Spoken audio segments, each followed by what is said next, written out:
Good afternoon, ladies, and welcome to our afternoon session this March, where we are celebrating women.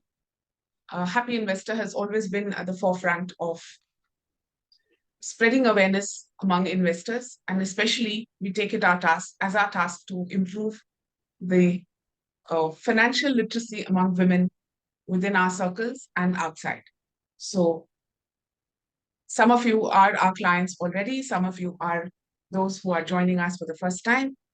Today, we have three of our women investors with us. We have Divyas Singh, we have Aparna Subramaniam, and Nalini Devarakonda, who will be joining us this afternoon, and they will be sharing their experiences with us. All of them have been our clients for some time, some for a short time, some for a longer time, but their association with us has been very thick. So please welcome Divya Singh as our first speaker, and she will be speaking on how she navigated a sabbatical successfully in her own words. Over to you, Divya. Thanks a lot, Sujata. And yes, good afternoon, everyone. Like Sujata said, I am Divya and I'm 35, married. I have a 4-year-old daughter. I'm also a full-time working woman. So, yes, it is a double income household and I'm settled in Bangalore. So, like Sujata said, my topic is sort of, to talk about how I managed to take a sabbatical while working. So, back to why I even took the sabbatical, right? So, I think 2020, when COVID hit the world, I think most of the families were affected by COVID. So was I. In 2021, during the second wave of COVID, I lost my mom. In 2 days, I lost my brother. So it was a lot for me to take on. We could not do a funeral because the travels were banned at that point. I'm from the north. And I live in Bangalore, so I could not travel to my hometown for that. So I didn't know what to do. And of course, I thought work would be a good distraction. I joined back work immediately. Not immediately, like in I think 2 weeks, I joined back work, and it was not helpful. I didn't give myself time to grieve, I guess. So I think in few months, I was sort of not doing too well. My mental well-being was affected. I was not getting enough sleep. I was very stressed. And I was just thinking a lot about my dad and missing my mom and brother, of course. So what I did was, I decided to take a break for myself. And at that point, it had like been 10 years that I was working continuously. This is 2021 that I'm talking about.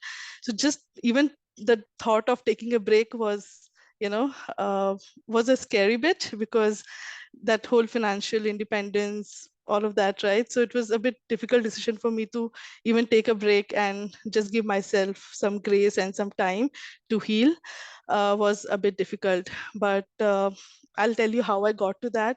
But just to tell you what I did when I did take the break was, of course, I quit the job. I went on a sabbatical. I did not know how long I will be on leave for, whether it will be like a 3 month or a 5 month or a 6 month or a year.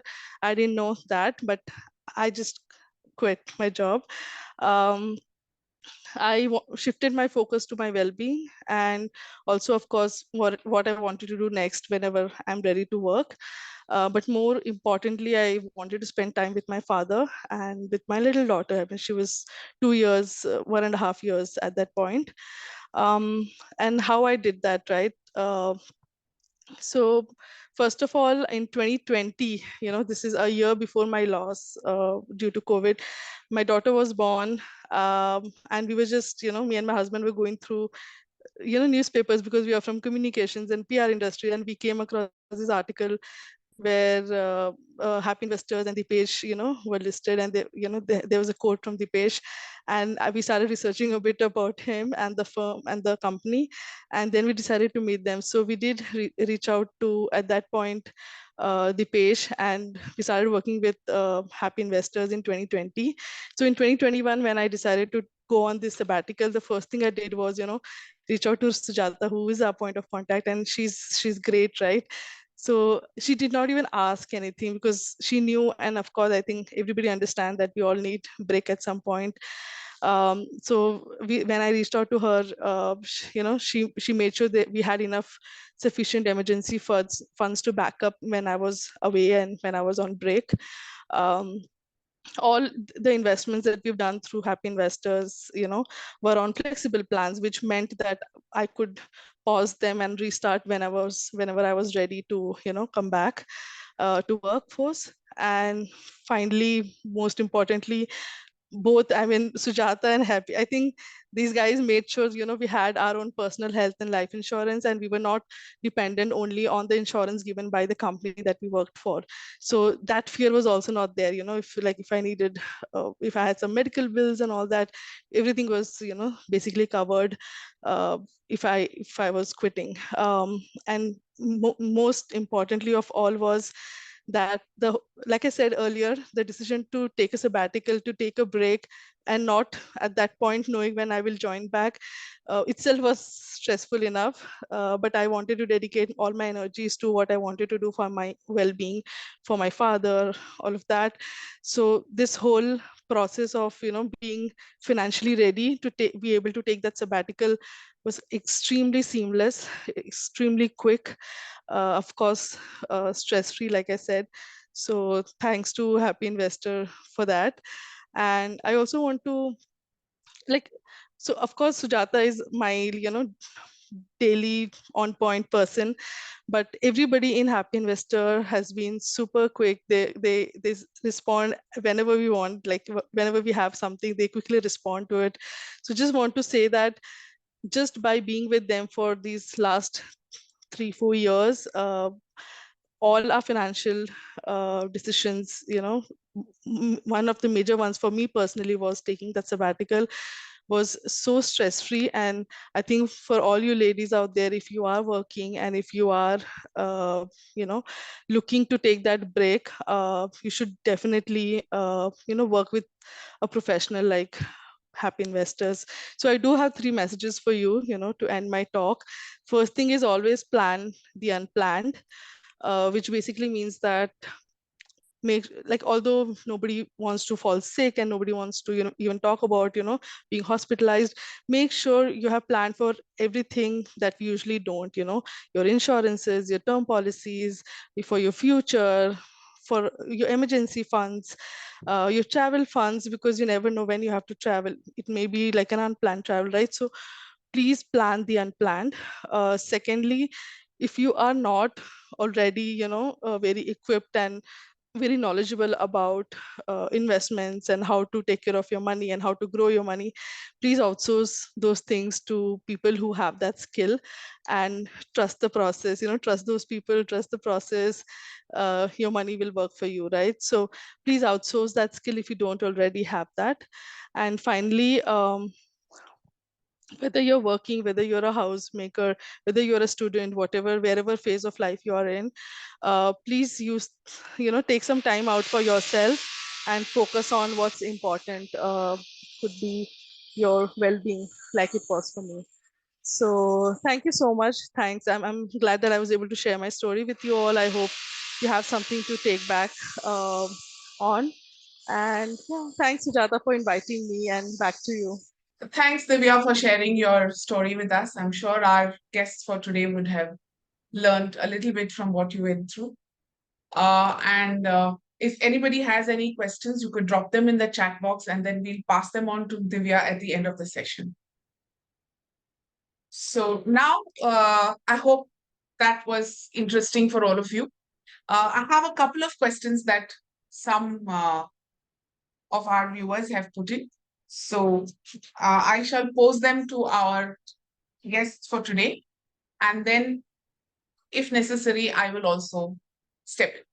So the question to Divya was, what did you do when you took a sabbatical? What did you do about your SIPs? This is asked by Rachna. So Yeah, I'm putting sure. it forward to you. Sure, Sujata. Rachna, first of all, thanks for the question. So I think I mentioned that, the best thing about mutual funds is that you can pause and you can restart and things like that. So that's what I did, because I was not earning for those months when I was on leave. I paused my mutual fund SIPs, and I restarted when I joined back work. And I understand. I think I also got a message from you where you said that you are unable to do continue your SIPs because you also have you don't have any savings because you're on a sabbatical and stuff like that, and that is where your emergency funds come into picture. So for me, I had my emergency fund. I did pause my SIPs, but I had my emergency funds to back me and to for my expenses for those months.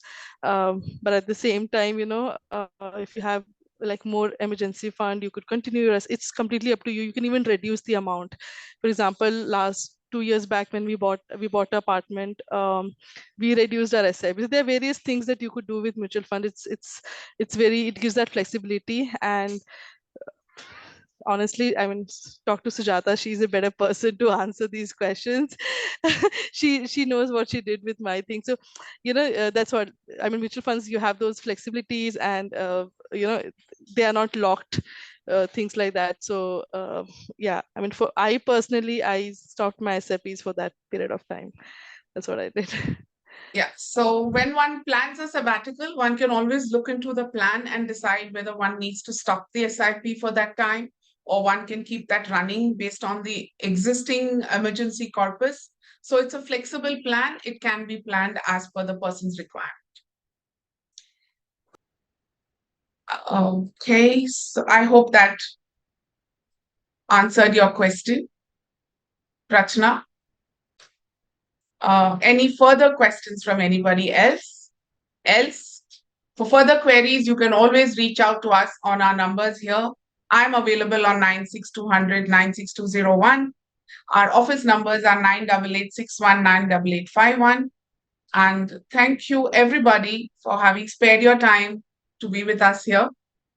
And I hope it was an eye-opener for all of you, because for us, it was an effort that we took to, share some information among the educated women, because though we are all educated women, there are some gaps that we always have. And it's always nice to know a little bit of extra information that helps us in the long run. Thanks, Aparna. Thanks, Divya. Thank you, Nalini, for sparing your Saturday afternoon with our guests. And thank you, Sujata. We will also be sharing this video with you, so you could share it around with your circles. And for those who couldn't make it today, we will be sharing it out to them as well. Thanks, Sujata. Thanks, everyone who came out on a Saturday. Thank you so much. Thanks, Aparna, for everything. Thanks, everyone. Thanks all three of you. Bye-bye. Bye. Bye-bye.